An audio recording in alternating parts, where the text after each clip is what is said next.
โซฟีน้องงามอีลีเดเด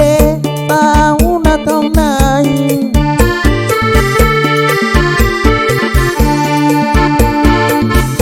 อายดีได้ไปครั้งหนึ่งสุดซึ้งในใจผู้สาวบ้านนาทองนาย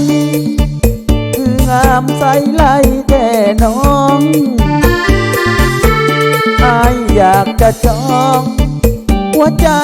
น้องนางได้บอกผู้งามละออมีแฟนแล้วบอกคนดี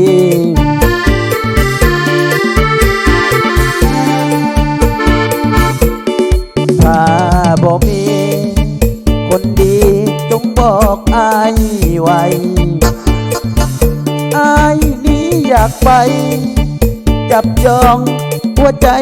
ของเจ้าหวังว่าคนดี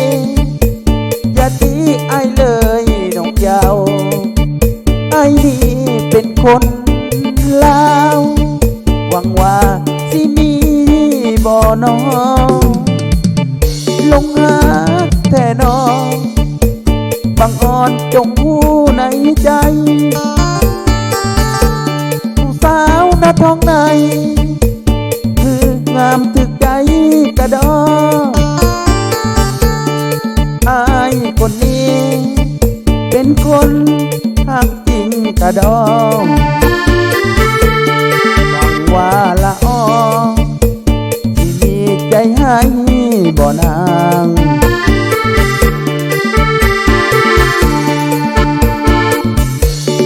สาวหน้าทองอย่าได้เกียดสั่งอายเลยอายอยากเป็นเคยแต่เด้น้องเจ้า